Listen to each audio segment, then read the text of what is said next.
नमस्कार साथियों, public 24/7 YouTube channel पर आपका स्वागत है। आज हमारे साथ डॉक्टर जीपी शाही जी, सनातन बोर्ड के राष्ट्रीय अध्यक्ष। शाही जी, स्वागत है आपका हमारे चैनल पर। नमस्कार। शाही जी, कल जयपुर में एक रैली के दौरान राहुल गांधी का ये कहना, हिंदू और हिंदुत्व में डिफरेंस, ये तो एक अलग बात है कि उन्होंने हिंदू और हिंदुत्व के डिफरेंस पे चिंतन शुरू किया, जो मैं पॉजिटिव वे में कह रहा हूं। वो कांग्रेस जो हिंदुत्व के नाम पर चली थी, बाल गंगाधर तिलक, जिन लोगों ने हिंदुत्व की बात शुरुआत से कही कांग्रेस में, गाय की बात गांधी ने की, राम की बात गांधी ने की, सब कांग्रेस का जो शुरुआती दौर था, मुस्लिम लीग की अपोजिशन में कांग्रेस खड़ी थी। अब उन्होंने पिछले 70 साल के एक दौर के बाद फिर से हिंदुत्व पर चिंतन शुरू किया है। इस विषय में आपका क्या कहना है कि उनका ये चिंतन देश को किस दिशा में लेके जाएगा? देखिए, राहुल गांधी अभी परिपक्व नेता नहीं है, बिल्कुल भी परिपक्वता उनमें नहीं है। हिंदुत्व के बिना अधूरा है। जिसमें हिंदुत्व नहीं वो हिंदू नहीं। पहले तो वो अपना ही ये तय करके बताएं कि क्या वो कहते हैं मैं हिंदू हूँ लेकिन हिंदुत्व को नहीं मानता। तो हिंदुत्व को नहीं मानते तो फिर आपके प्रश्न के अनुसार, मुदगल जी, आपके प्रश्न के अनुसार कांग्रेस का जो इतिहास है बाल गंगाधर तिलक से लेकर के अन्य लोगों का, आप गांधी की बात करते हैं। गांधी जी ने भी हमेशा हिंदुओं के खिलाफ ही काम किया है, हिंदुत्व के खिलाफ ही काम किया है। कभी भी उन्होंने हिंदुत्व के लिए कोई काम ऐसा नहीं किया। अब ये भ्रांतियां फैलाई गई कांग्रेस के 70 साल के शासन में कि आपका सारा इतिहास नष्ट किया गया, मुगलिया इतिहास ही पढ़ाया गया, मुगलिया इतिहास ही रखा गया। तो किस हिंदुत्व की बात कांग्रेस करती है? यह भी तो एक विचारणीय प्रश्न है। क्या इस पर आप कभी विचार किए या देश की किसी राजनीतिक दल ने इस पर कोई विचार विमर्श किया? कभी इस पर चर्चा नहीं हुई। अब आप ये बताइए कि आज़ादी के बाद या आज़ादी के कालखंड में आज़ादी जो दी गई, पहली चीज़ तो आज़ादी मिली नहीं आपको। ये तो एक लीज एग्रीमेंट के तहत आप अपने को आज़ाद मान रहे हैं, उसकी भी लीज अब ख़त्म होने वाली है। तो उस समय देश का बंटवारा हुआ तो वो धर्म के आधार पे हुआ। तो हिंदुओं के देश को हिंदुस्तान क्यों नहीं कहा गया? महात्मा गांधी ही इसमें सबसे बड़े रोड़ा थे। उन्होंने ही इसको धर्मनिरपेक्षता की बात की। धर्मनिरपेक्ष अभी एक चर्चा और चल रही है, मुदगल जी आपको बताएं आपके चैनल के माध्यम से जी, कि एक चर्चा और शुरू हो गई जिसका मैंने पहले भी विरोध किया था, सनातन बोर्ड ने विरोध किया था, कि सेकुलरिज्म मुसलमानों के लिए खतरा है। अब सेकुलरिज्म हिंदुओं के लिए खतरा बना और अब मुसलमानों के लिए खतरा बन गया। तो यहाँ धर्म पूरक राजनीति जो हो रही है, यह वास्तव में धर्मनिरपेक्षता के कारण हो रही है। और हिंदू समाज को पहले जातियों में बांटने का काम, चाहे वो आरक्षण के नाम पे किया गया या अन्य दिशाओं में किया गया, यह भी तो काम 70 साल में कांग्रेस ने ही किया था। जातियों में हिंदुओं को बांटने का काम किसने किया? और जब वो देखा कि अब जातियां हिंदू एक हो गया, भगवान श्री राम के नाम पर एक हो रहा है, कृष्ण के नाम पे एक हो रहा है, तब इन्होंने एक नई चाल, ये राहुल गांधी की देन नहीं है, राहुल गांधी के पूरे जो कुनबा है कांग्रेस का, उसमें से ये निकली है। ये गुलाम नबी आज़ाद ने पहले ही शुरू कर दी थी। इसको जो है कश्मीर के नेताओं ने शुरू किया, हिंदू और हिंदुत्व की बात। सलमान खुर्शीद ने शुरू किया हिंदू और हिंदुत्व की बात। तो ये तो कांग्रेस के कुनबे से निकली हुई चीज़ है और इनके इशारे पर निकली है। या स्पष्ट तौर पे आप समझ लें कि ये कहते हैं, जयपुर में इन्होंने कहा तो गलत जगह से इन्होंने ये उद्बोधन किया है। जयपुर क्षत्रियों का, राजपूतों का गढ़ है और वहाँ हिंदू सम्राट और राजा इतने ज़्यादा हैं जिन्होंने देश के हिंदुओं की रक्षा के लिए, हिंदू सनातन संस्कृति की रक्षा के लिए अपना बलिदान किया। तो वहाँ से इन्होंने ये चर्चा करके सबसे गलत दिशा में ये जा रहे हैं। हिंदुत्व के बिना हिंदू बिल्कुल अधूरा है और हिंदुओं में हिंदुत्व होना चाहिए। होना क्या चाहिए? हिंदुत्व है। और अगर आपको इससे परेशानी है, आप कहते हैं कि मैं हिंदू हूँ, तो आप पहले ये बताएं कि आपके वंश में फिरोज गांधी कौन से हिंदू थे? उनका हिंदुत्व पहले स्पष्ट करें आप। आपकी माँ जो क्रिश्चियन है वो कौन सी हिंदू हैं? और आपके पिता जिसके पुत्र हैं वो कौन से हिंदू हैं? आप अपने को हिंदू कहने के स्थिति में ही नहीं है।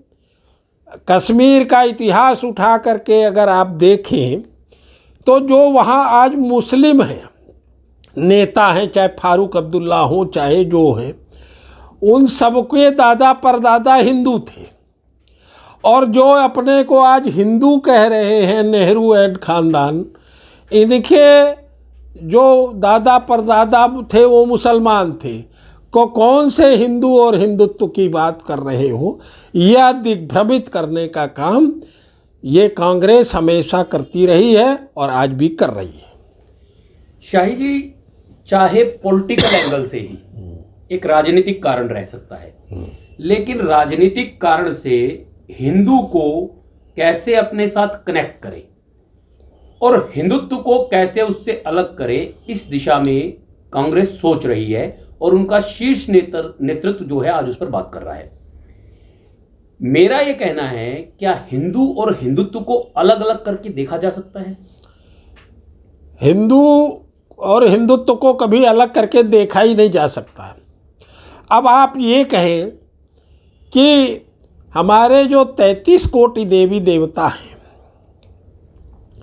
तो उनको आप करोड़ों में मत लें। कोटि शब्द अलग है। अष्टावक्र ने उसका जवाब दिया है कि 33 कोटि मतलब सिर्फ 33 में ही वो समाहित है। कोटि का मतलब करोड़ों नहीं। तो हमारे देवी देवताओं के एक हाथ में शास्त्र है और दूसरे में शस्त्र है।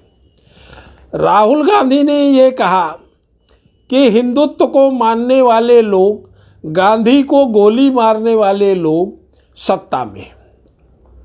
अब प्रश्न ये है कि यदि आप गलत करेंगे, आपने देश के विभाजन की स्थिति ऐसी खड़ी कर दी, तो वहाँ पर देश की रक्षा हो चाहे समाज की रक्षा हो, व्यक्तिगत रक्षा के लिए यदि कानून है कि स्वरक्षा के लिए हथियार का प्रयोग किया जा सकता है, तो समाज और देश की रक्षा के लिए क्यों नहीं? यह भी तो एक प्रश्न है। अब उसमें इनकी सोच, हिंदू उनको ये समझते हैं कि जो भक्ति भाव में लीन है, जो शस्त्र की बात न करें। तो हम आपके साथ बैठे हैं, आप भी तो एक शस्त्र लेकर के बैठे हैं। आपका कैमरा चल रहा है, यह भी एक शस्त्र है। हमारी कलम चल रही है, यह भी एक शस्त्र है। और ये सब हिंदुत्व के अंतर्गत आता है। तो हिंदुत्व क्या शिक्षा बंद कर दे? क्या अपना ज्ञानार्जन बंद कर दे, क्या अपनी बात की अभिव्यक्ति बंद कर दे? ये सब हिंदुत्व है। हम अपने सारे के सारे विद्वानों के साथ शास्त्रार्थ करते हैं, वह हिंदुत्व है। और शास्त्रार्थ के द्वारा तय किया गया नियम ही कानून बनना चाहिए। हिंदुत्व ये है। तो हिंदू और हिंदुत्व कभी अलग नहीं हो सकता। इसको अलग करने की और दो शब्दों के बीच में हिंदू समाज को बांटने की कुत्सित भावना बिल्कुल भी सनातन बोर्ड इस देश में नहीं करने देगी। और सनातन बोर्ड इसका भरपूर विरोध करती है और सभी हिंदुओं से ये आशा करती है कि ऐसे जाति के नाम पर, संप्रदायों के नाम पर, शब्दों के नाम पर, शब्द व्याख्या के अनुसार समाज को विभक्त न हो और न ही बटे। इसी तरह का एक नारा आज़ादी के बाद दिया गया कि हिंदू, मुस्लिम, सिख, ईसाई, 4 शब्द हैं। ये सब भाई भाई, हिंदू, मुस्लिम, सिख, ईसाई, ये सब भाई भाई। अरे जब 4 शब्दों में तुमने बांट दिया तो ये भाई भाई कैसे हो गए? पहले तो शब्दों के माध्यम से बांटने का काम बंद करो। हिंदू और हिंदुत्व 2 शब्दों का प्रयोग करके तुम समाज को बांटने का काम कर रहे हो। यह अब इस देश में नहीं चलने वाला। और हिंदू समाज जागरूक है और आपको पूरी तरह से आपकी विचारधारा कांग्रेस की विचारधारा से अलग करता है। आप कभी ये बोल के दिखा दें राहुल गांधी कि मुस्लिम और इस्लाम अलग है और मुस्लिम अलग है, ये जरा बोल के दिखा दो। ऐसा बोलने की तुम्हारे अंदर हिम्मत नहीं है। हिंदू और हिंदुत्व की तो बात तुम कर रहे हो, इस्लाम और मुस्लिम की बात क्यों नहीं करते हो? ये भी बोलो। ईसाई और ईसाइयत की भी बात बोलो। तब वहाँ पर ये लोग नहीं बोलेंगे, वहाँ तुष्टीकरण की बात हो जाएगी, वहाँ उनसे इनको नुकसान होने लगेगा। ऐसी स्थिति में हिंदू और हिंदुत्व एक है। शाही जी, कांग्रेस ने और कांग्रेस के शीर्ष नेतृत्व ने राजनीति में हिंदुत्व को लेकर और हिंदुत्व के बढ़ते हुए प्रचार प्रसार को लेकर उसको काउंटर करने के लिए ये 2 शब्दों में उसे बांटने का प्रयोग किया।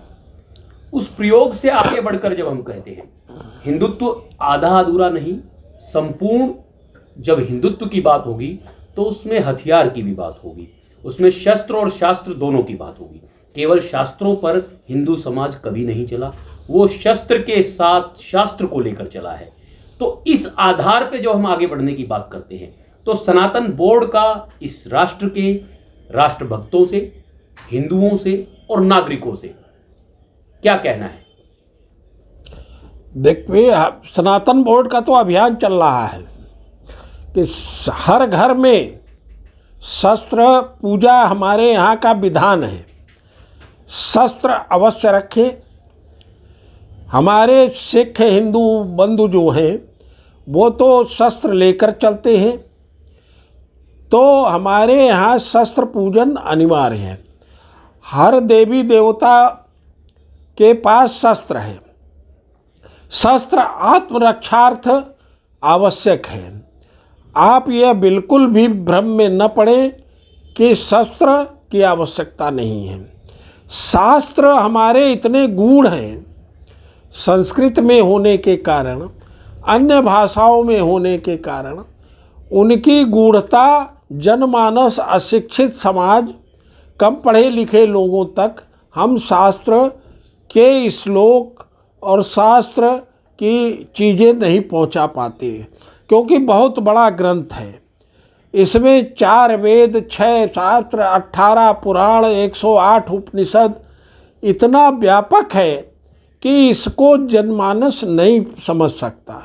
इसलिए हमारे विद्वानों ने, हमारे कुलगुरुओं ने, ब्राह्मणों ने, आचार्यों ने उन सभी नियमों को हमारे 16 संस्कारों में उसको दे दिया। और वो सारा विज्ञान सम्मत है। ऐसी स्थिति में हिंदू समाज को शस्त्र और शास्त्र दोनों की रक्षा के लिए और दोनों को अपनाना चाहिए। हमने अभी आपको बताया कि आपका कैमरा भी एक शस्त्र है, हमारा कलम भी एक शस्त्र है।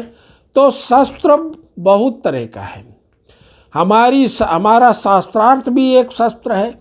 तो शस्त्र और शास्त्र आवश्यक है और यही सनातन बोर्ड चाहता है कि घर घर में शस्त्र और शास्त्र की पूजा हो और उसको लोग आत्मसात करें और सनातन संस्कृति पूरे विश्व में पुनः विश्व गुरु के रूप में स्थापित हो।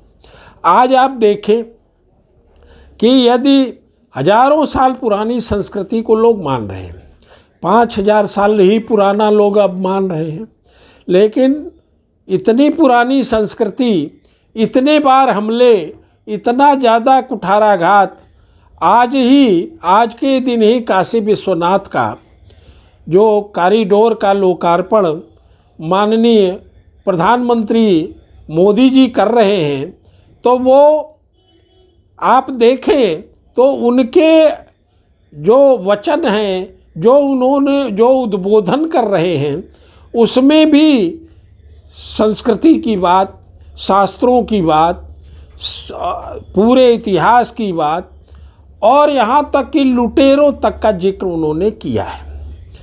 अब आप देखें तो विश्व के अनेक देशों में इस्लाम के मानने वाले लोग सनातन धर्म में आ रहे हैं। इस देश में भी शिया वक्फ बोर्ड के अध्यक्ष रिजवी हिंदू धर्म स्वीकार किए, मुख्तार अब्बास नकवी ने हिंदू धर्म स्वीकार किया, हजारों की संख्या में मुस्लिम हिंदू धर्म स्वीकार कर रहे हैं। हम उनका स्वागत करते हैं और हिंदुओं को विभक्त करने की राजनीति अब इस देश में नहीं चलेगी।